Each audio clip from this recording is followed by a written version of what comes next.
Okay, this is the main diagram for internal organization of a processor. There are two main internal organizations of processor that is there for your portion. One is single bus organization, the other is multiple bus organization. So first we'll see what is single bus organization.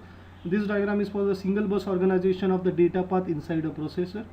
It is but obvious why it is called as a single bus, because only one internal processor bus is used to connect the different subunits of the processor. Okay. The connection between the registers, the ALU and the internal processor bus, okay, this collectively this path is called as a data path inside a processor. So the name of the diagram or the question that is being asked for the examination is single bus, explain single bus organization of the data path inside a processor. For 7 to 8 marks, you have to draw this diagram and explain each unit in detail, okay, which is in the upcoming slides. First, you start your explanation with the most important register that is called as a program counter. The program counter holds the address of the next instruction that is to be fetched and that is to be executed. The MAR and MDR are the two registers via which the processor is connected to the memory bus that is called as a external memory bus. MAR holds the MAR holds the address that is being generated by the processor. This address is nothing but the memory location from where the data and the instruction is to be fetched. MDR holds the data that is being transferred from memory to processor and from processor to memory. So as you can see, the line that is connecting the MAR to the memory bus, the address line is unidirectional, and the data line that is connecting the MDR to the external memory bus or the memory bus is bidirectional. The next one is the register Y, Z and temp. We'll see the explanation of these three registers collectively because the functionality of these three registers is same. These three registers are transparent to the programmer. What do you mean by transparent? Transparent is nothing but the processor only uses these registers. The users cannot write a code or write any program where they can use Y, Z and temp.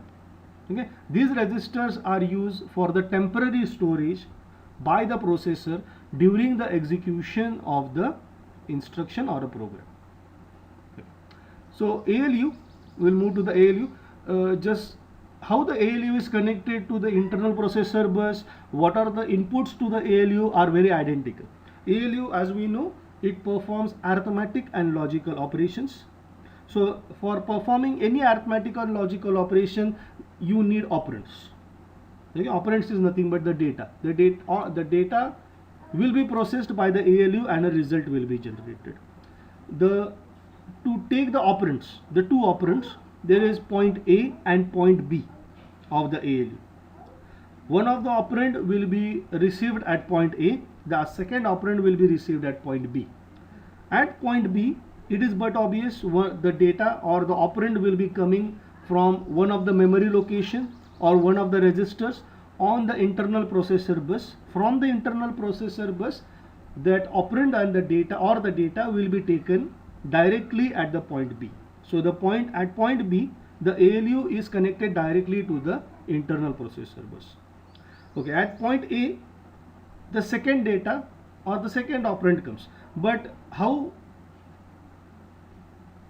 the data comes or which data comes at point A is decided by the MUX, that is the multiplexer. This multiplexer is 2:1 multiplexer, that is there are two inputs. Out of that, only one input will be selected and will be given as output by the MUX at the point A. So the first input is constant 4. Okay. As we know, the second step during the program execution is updating the contents of the PC. The contents of the PC are updated or incremented by 1 if it is word addressable. It is incremented by 4 if the PC that is memory is byte addressable. Okay, I will repeat it again. If a constant 1 is being transferred, we can say the memory is word addressable, and if constant 4 is being transferred at point A, the memory is byte addressable. In this diagram, it is considered that the memory is byte addressable. So one of the input to the mux is constant 4. So this constant 4 indicates, or it will be used only when the contents of the PC is to be incremented. Else the contents of the Y register will be transferred or will be selected by the mux and will be given at the point A. Okay. Now, as there are two inputs to the mux, the constant 4 and the contents of the register Y, to select any one out of this, a select signal is being supplied to the mux. This select signal will be either select 4 or select Y. If the signal is select 4, okay, so automatically a constant 4 will be selected and mux will transfer this constant 4 at the point A of the accumulator. If the select signal is select Y, the contents of the register Y will be selected and it will be transferred at the point A of the ALU. So ALU will perform the respective operation. Now, which operation will be performed depends upon the other ALU control lines. Okay, on the left hand side of the ALU, as you can see, there are n number of ALU control lines. All are not shown, only out of 3 are shown, that is add, sub and XOR. Okay, so as we can, they are control lines, either a logic 1 or logic 0 will be supplied on these control lines. If the operation that is being executed is addition, so 1 will be transferred on add control line, and the other control lines such as subtract, divide, multiply, OR, XOR, AND, all the control lines will be 0. If the operation is to be performed is subtraction, okay, that is shown over here as sub, 1 will be supplied on the sub control line and the other control lines will be 0. So depending upon whatever the logic 1 is there, ALU decides the operation to be performed. Carry in is the another input to the ALU. As we know, during the arithmetic and logical operations, if the carries are generated in the previous operation, they are to be considered into the next one if required. So the carry in, if required, will be 1 if the carry generated in the previous operation. If the carry was not generated in the previous operations, the carry in will be 0. So whatever the result that is, or the output that is being calculated or generated by the ALU, it will be given to the register Z. In this register Z, the output is stored temporarily. Okay? After some time, the processor moves this contains the result that is stored in the register Z to the specified destination. The destination can be a memory location where the result is to be stored, or the destination can be the general purpose registers. Okay, if the data or the result is required for the next operation. Okay. So Z register, temp register and Y register are used for temporary storage during the program execution only by the processor. Okay, whenever the instruction is being fetched, it is being put into the IR, that is the instruction register. Okay. This instruction register holds the instruction which is under execution.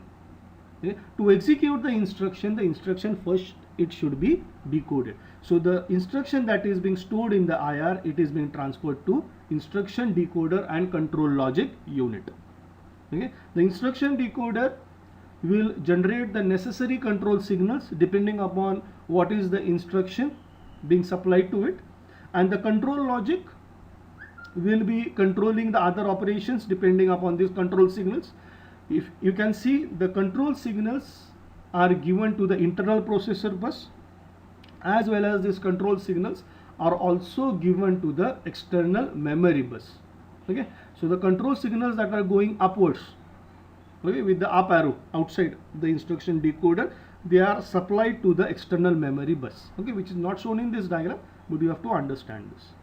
Okay, on the left hand side of the instruction decoder, the same control signals are given to the internal processor bus. Okay, these control signals are given to the ALU, okay, via internal processor bus. There are general purpose registers, special purpose registers in the microprocessor, that is in the processor. 8085 has BCD, HL as the general purpose registers. The special purpose registers are accumulator, okay, or you can say there is a stack pointer. Okay, these are the special purpose register in 8085.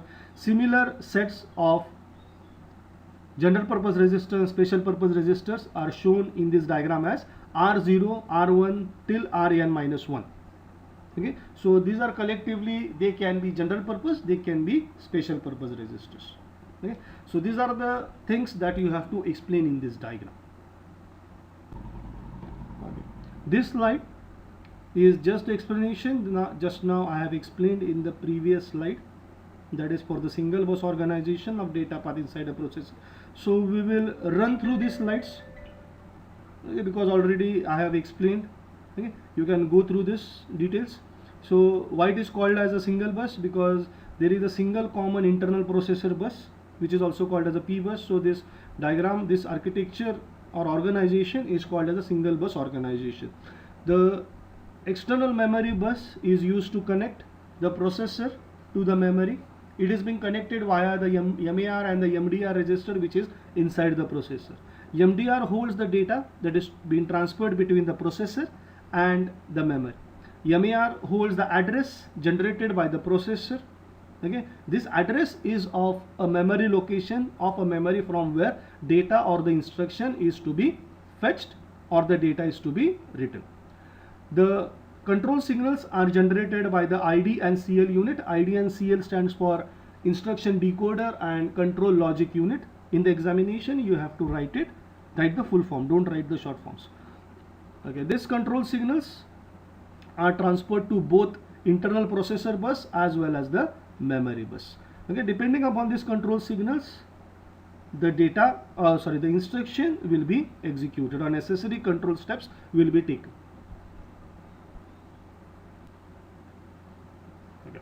There are general purpose registers, dedicated special purpose registers, like stack pointers.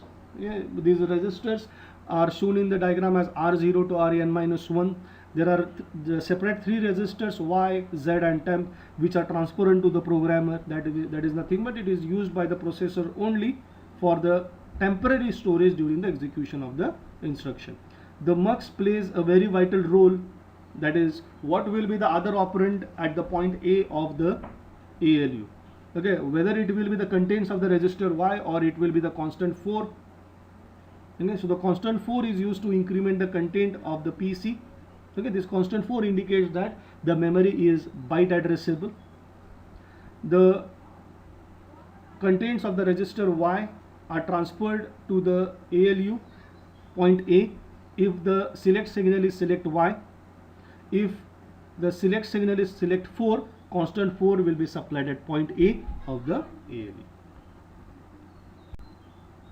The instruction from the instruction register, which holds the instruction, is transferred to the instruction decoder and control logic unit, where the instruction is decoded and the necessary control signals are generated.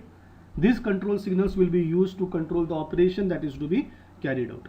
PC holds the address of the next instruction to be executed. During execution, the data are transferred from one register to the another register and also to the ALU. What is a data path? The connection or interconnection between the registers, the ALU and the internal bus itself is collectively called as a data path.